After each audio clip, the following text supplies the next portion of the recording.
अस्सलाम वालेकुम जी। बैम Z semester gynae की अगले लेक्चर के साथ हाजिर हूँ। Doctor Asim, assistant professor, Faisalabad medical university. आज हम पढ़ेंगे, जो टॉपिक है वो है एबॉर्शन।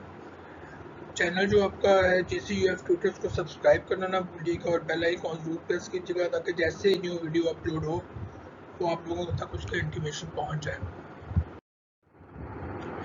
Abortion क्या डेफिनेशन क्या है इसकी? Abortion is the expulsion or extraction of an embryo or fetus weighing 500 gram or less from its mother when it is not capable of independent survival. It is before the period of viability. ठीक है जी। जो foetus है या embryo है 500 ग्राम से वजन तक हो या उससे कम हो और वो कैपेबल ना हो इंडिपेंडेंट सर्वाइवल के लिए, उसकी एक्सपल्शन या एक्सट्रैक्शन जो है it is called abortion. 10 to 20% of all clinical pregnancies incidences का 75% अबॉर्शन जो होती हैं वो 16 वीक ऑफ गेस्टेशन से पहले होती हैं। Rates vary with maternal age, also in women with past miscarriages. माँ की उम्र के साथ साथ रेट्स जो है वो डिफरेंट होते हैं और सबसे ज़्यादा होता है अगर पिछली हिस्ट्री हो, पास्ट हिस्ट्री हो इसी किस्म की। क्लासिफिकेशन हम करते हैं अबॉर्शन की। अबॉर्शन को हम दो हिस्सों में, मेन हिस्सों में डिवाइड करते हैं। एक स्पॉन्टेनियस है जो खुद ब खुद होती है, और इंड्यूस जो है जो खुद हम करते हैं। स्पॉन्टेनियस जो है विदाउट एनी एफर्ट, पेशेंट को खुद ब खुद अगर हो जाए तो वो स्पॉन्टेनियस है। अगर उसको किसी प्रोसेस के ज़रिए, मेडिसिन या कुछ और प्रोसेस के ज़रिए अगर उसको एक्टिवेट करवाया जाए तो उसको हम इंड्यूस अबॉर्शन कहेंगे। जो इंड्यूस अबॉर्शन है वो इलीगल है या ऑन मेडिकल ग्राउंड है, और जो आपका स्पॉन्टेनियस है उसमें आइसोलेटेड होती है कि सिंगल एक ही मरतबा, और रिकरेंट होती है बार बार। अब आगे जो आइसोलेटेड है उसमें आगे जो डिफरेंट टाइप्स हैं वो थ्रेटन अबॉर्शन है, इनएविटेबल अबॉर्शन है, कंप्लीट अबॉर्शन है, इनकम्प्लीट अबॉर्शन है, मिस्ड अबॉर्शन है और सेप्टिक अबॉर्शन है। तो ये स्लाइड आपके लिए बहुत ज़्यादा इंपॉर्टेंट है। मे भी एग्जाम में क्वेश्चन पूछा जा सकता है आपका कि डिफरेंट टाइप्स ऑफ अबॉर्शन जो है वो कौन सी है। इटियोलॉजी अगर हम देखेंगे होती क्यों है अबॉर्शन, उसमें फीटल फैक्टर्स हैं और मैटरनल फैक्टर्स हैं। मींस मदर से रिलेटेड जो है वो मैटरनल फैक्टर्स होंगे, और जो डेवलपिंग एम्ब्रियो या फीटस है या उसके अगर होंगे तो उसको हम फीटल फैक्टर्स बोलते हैं। फीटल फैक्टर्स के अंदर क्या आता है? सबसे टॉप मोस्ट आपका जेनेटिक है। 50% जो अर्ली मिसकैरेजेस है ड्यू टू क्रोमोसोमल एब्नॉर्मैलिटीज की वजह से होती है। न्यूमेरिकल डिफेक्ट होते हैं जैसे ट्राइसोमी है, पॉलीप्लॉइडी है, ये मोनोसोमी है। ये सारे के सारे जो हैं आपके क्रोमोसोमल एब्नॉर्मैलिटीज हैं। Structural defects like translocation, deletion और इन्वर्जन होती है। नंबर सेकंड पे जो आता है वो मल्टीपल प्रेगनेंसीज है, और नंबर 3 पे जो आता है वो डिजेनरेशन ऑफ द विलाई है। इसी तरह अगर हम मैटरनल फैक्टर्स की बात करेंगे तो जो सबसे टॉप मोस्ट आपका आता है वो एंडोक्राइन एंड मेटाबॉलिक डिसऑर्डर्स आता है जो 10 to 15% है। उसमें टॉप मोस्ट जो है वो आपकी डायबिटीज मेलाइटस है, फिर आपके थायराइड एब्नॉर्मैलिटीज है, और उसके बाद ल्यूटरल फेज डिफेक्ट्स है। एनाटॉमिकल एब्नॉर्मैलिटीज जो है वो 10 to 15% है, जिसमें सर्वाइको यूट्राइन फैक्टर्स हैं, जैसे सर्वाइकल इनकॉम्पिटेंस है या इनसफिशिएंसी है कि सर्विक्स जो है वो आपकी इतनी इनकॉम्पिटेंट है कि वो डेवलपिंग फीटस को रोक नहीं सकती, टाइटली क्लोज नहीं हो सकती, यूट्रस की जो इंटरनल ऑस है उसको टाइटली बंद नहीं कर सकते, जिसकी वजह से मिसगाइड हो सकता है। Congenital malformation of the uterus है, जैसे बाइकार्नुएट यूट्रस है, डबल यूट्रस होती है, यूट्रल सेप्टम होते हैं अंदर। उस वजह ये होता है कि जगह थोड़ी होती है तो डेवलपिंग फीटस होता है वो मिसकैरेज अबॉर्ट हो जाता है। यूट्राइन फाइब्रॉइड्स हैं अगर आपके, और इंट्रा यूट्राइन एडहेजन्स हैं पोस्ट सर्जरी की। ये सारे फैक्टर्स काउंट करते हैं अर्ली अबॉर्शन। 5% जो फैक्टर्स हैं वो आपकी इन्फेक्शन हैं। इन्फेक्शन में वायरल जो है जिसमें रूबेला, सेंटोमेगालो, HIV आ जाता है, पैरासिटिक इन्फेक्शन है और बैक्टीरियल इन्फेक्शन है। सम इम्यूनोलॉजिकल डिसऑर्डर्स होते हैं जैसे ऑटोइम्यून डिजीज हैं कि पेशेंट्स की अपनी एंटीबॉडीज होती हैं वो उसके अगेंस्ट हो जाती हैं। एलोइम्यून एंटीबॉडीज हैं कि एंटीबॉडीज बाहर से कहीं से आती हैं और उनके खिलाफ एंटीजन्स आते हैं, एंटीबॉडीज बनती हैं। और एंटीफिटल एंटीबॉडीज जो होती हैं कि फीटस के खिलाफ ही एंटीबॉडीज बनना होती है, फीटल टिश्यूज के खिलाफ माँ के जिस्म के अंदर।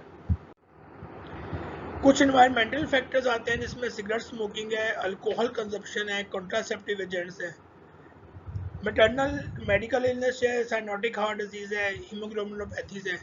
बेसिकली जो हमने पढ़ा था कि मेडिकल ग्राउंड के ऊपर जो हम इंड्यूस्ड अबॉर्शन करते हैं तो उसमें मोस्टली जो होते हैं वो टॉप क्लास एंड टॉप के ऊपर मैटरनल मेडिकल इलनेस है, साइनोटिक हार्ट डिजीज़ है या हीमोग्लोबिनोपैथीज है।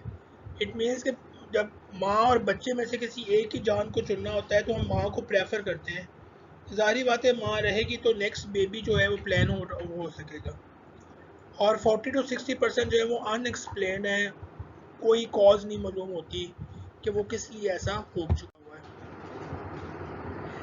थ्रेटेंड अबॉर्शन अब हम पढ़ते हैं जनाब, डिफरेंट जो फॉर्म में पढ़ी है। थ्रेटेंड अबॉर्शन क्या होती है? Condition in which miscarriage has started but has not progress to a state from which recovery is impossible. मतलब कि अभी अबॉर्शन का जो फेज़ है वो तो स्टार्ट हो गई हुई है लेकिन वो उस लेवल तक नहीं पहुंची, उसकी इंटेंसिटी, उसकी शिद्दत उतनी ज़्यादा नहीं है कि वहाँ से आप ट्रीट उसको ना कर सकें। ये पेशेंट है एमिनोरिया, डेफिनेटली यही बात है, प्रेगनेंसी होती है तो एमिनोरिया पहला सिम्टम होता है।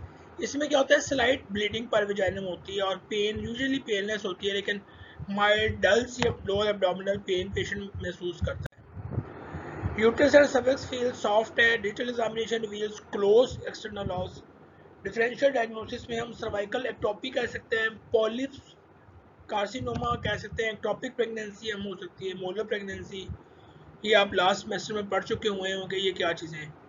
और अल्ट्रासाउंड जो होता है वो डायग्नोस्टिक होता है, पेल्विक एग्जामिनेशन अवॉइड करते हैं इन कंडीशन में अगर आपके पास अल्ट्रासाउंड है तो। अच्छा जी, ये पिक्चर है, ड्रामेटिक पिक्चर है आपकी। इसमें ये देखेंगे जो आपका प्लेसेंटल बेड है वो बिल्कुल यूट्रल वॉल के साथ है। इसमें होता है कि माइनर सी कोई लेसिनेशन आ जाए, कोई छोटे से आर्टरी जो है वो ब्लीड कर जाए तो उसमें ये होता है कि छोटी सी ब्लीडिंग जो है आपकी माइल्ड ब्लीडिंग परवेनेम होगी। और जो आपका, अगर आप अप्रिशिएट करें तो ये आपकी सारी सर्विक्स है और ये आपका इंटरनल लॉस है। तो ये इंटरनल लॉस जो है ये क्लोज्ड है थ्रेटेंड अबॉर्शंस के अंदर। मैनेजमेंट क्या करेंगे जी? Patient should be in bed for few days, bleeding stop हो जाएगी। रिलीव ऑफ पेन के लिए डायज़ेपाम दे सकते हैं। 80% प्रेगनेंसी जो होती हैं वो टर्म तक हम ले जाते हैं। और अगर अल्ट्रासाउंड के ऊपर फीटस लाइव है तो 95% केसेस में प्रेगनेंसी को हम कंटिन्यू करते हैं। और जब कंटिन्यू करते हैं तो उसमें जो कॉम्प्लिकेशन आ जाती हैं वो प्री टर्म लेबर हो जाता है, प्लेसेंटा प्रीवी और IUGR की कॉम्प्लिकेशन है इसकी, थ्रेटेंड अबॉर्शंस की। इनएविटेबल अबॉर्शन सेकंड टाइप है। इसमें क्या होता है? क्लिनिकल टाइप अबॉर्शन में चेंजेस है progress to state from which, ये टोटल ऑपोजिट है आपका जो थ्रेटेंड अबॉर्शन है। इसमें जो प्रोग्रेशन है उसकी सेपरेशन की वो इतनी ज़्यादा हो चुकी होती है कि कोई भी मैनेजमेंट कर लें वो रिकवरी इम्पॉसिबल है। क्लिनिकल फीचर्स क्या होते हैं जी? इसमें मिस कैरेजेस क्या होते हैं? वजाइनल ब्लीडिंग ज़्यादा होती है, एग्रेसिव कॉलिक की लोअर एब्डोमिनल पेन होती है। समटाइम्स फीचर्स में develop quickly without prior clinical evidence, मतलब कि इतने होते हैं कि खुद पेशेंट को समझ नहीं आती कि हो क्या गया है। और इंटरनल एग्जामिनेशन जो होती है उसमें ये क्या होता है कि आपके इंटरनल ऑस ओपन होती है। जैसे अगर ऑस ओपन हो गई है फिर ये इनएविटेबल है, फिर इसको रोक नहीं सकते। तो अगर आप पहली वाली पिक्चर को जहन में रखें और इस पिक्चर को देखें तो इसमें क्या होता है कि आपको जो प्लेसेंटल बेड है वो सारे का सारा यूट्रल वॉल से सेपरेट हो चुका हुआ है, जो आपका प्लेसेंटल बेड है।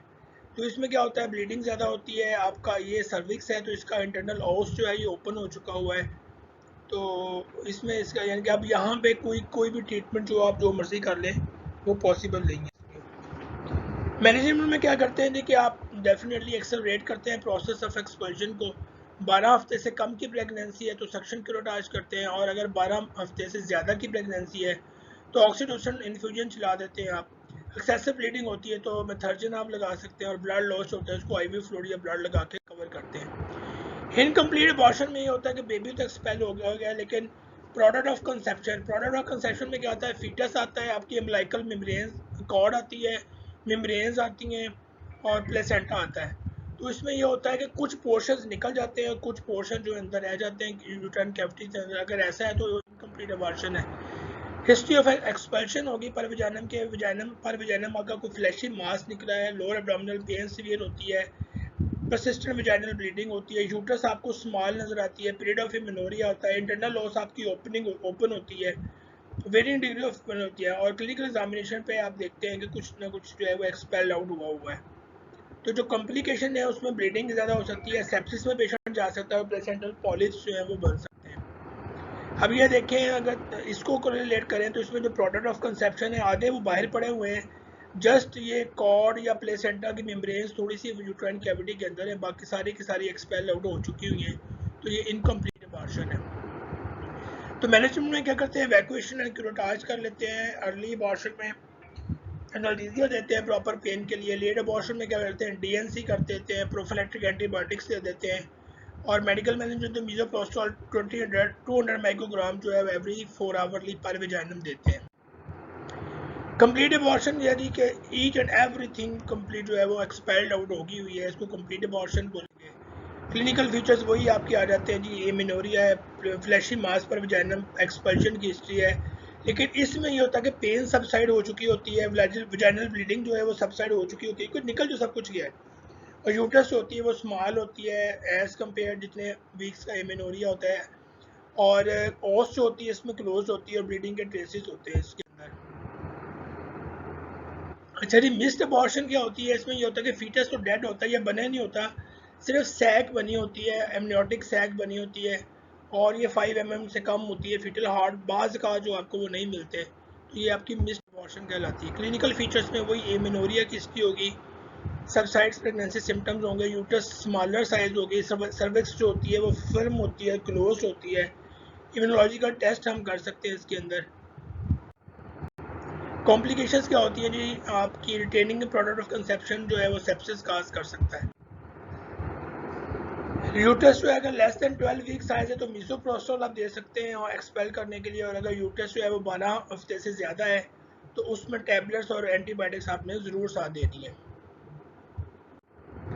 अच्छा, ये मोस्ट इंपॉर्टेंट बात है सेप्टिक अबॉर्शन, इसको आपने ध्यान से पढ़ना भी है बुक। अबॉर्शन जो है associated with clinical evidence of infection in the uterus and its content.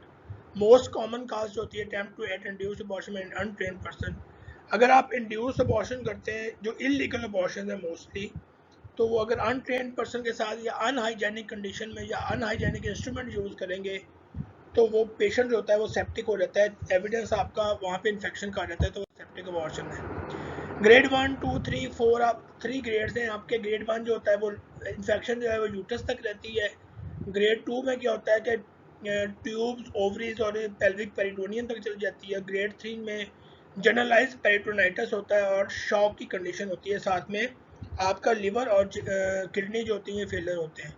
तो जो ग्रेड 1 है दिस इज द कॉमनेस्ट, सबसे कॉमन ग्रेड 1 है, और ये एसोसिएटेड होती है स्पॉन्टेनियस अबॉर्शन के साथ। क्लिनिकल फीचर्स वही सेप्सिस के क्लिनिकल फीचर होंगे कि फीवर होता है, एब्डोमिनल पेन होती है, वॉमिटिंग है, डायरिया है, आपका टैकीकार्डिया होता है, हाइपरटेंशन होती है, और बाद में फिर हाइपोटेंसिव हो जाता है पेशेंट। इंटरनल एग्जामिनेशन में ऑफेंसिव आपका जो पिरुलेंट स्मेल वेजाइनल डिस्चार्ज आता है, टेंडर यूट्रस आपको महसूस होती है, आप यूट्रस के ऊपर हाथ लगाते हैं तो पेशेंट की चीखें निकलती हैं, सर्विक्स सॉफ्ट होती है और इंटरनल लॉस ओपनिंग होती है। सीबीसी करवाएंगे, यूरिया किट करवाएंगे, विजाइनल स्वैब्स लेंगे, ब्लड कल्चर लेंगे, अल्ट्रासाउंड करवाएंगे, एक्सरेस देखेंगे, ये सारी इन्वेस्टिगेशन है। कॉम्प्लिकेशन में इमीडिएट जो कॉम्प्लिकेशन उसमें हेमरेज आती है, इंजरीज आ सकती हैं, पेशेंट शॉक में जा सकता है, पेरिटोनाइटिस हो सकता है, रीनल फेलियर हो सकता है, और मैटरनल डेथ्स जो है वो हो सकती हैं। माइल्ड केसेस के अंदर हम ब्रॉड स्पेक्ट्रम एंटीबायोटिक्स देंगे और यूट्रस को एवैक्यूएट करेंगे, और सीवियर केसेस के अंदर हम विग्रस आईवी इन्फ्यूजन और क्रिस्टलाइड्स देते हैं, ऑक्सीजन नेजल के देते हैं, ब्रॉड स्पेक्ट्रम एंटीबायोटिक्स देते हैं, और 4 to 6 आवर्स जो होते हैं उसके बाद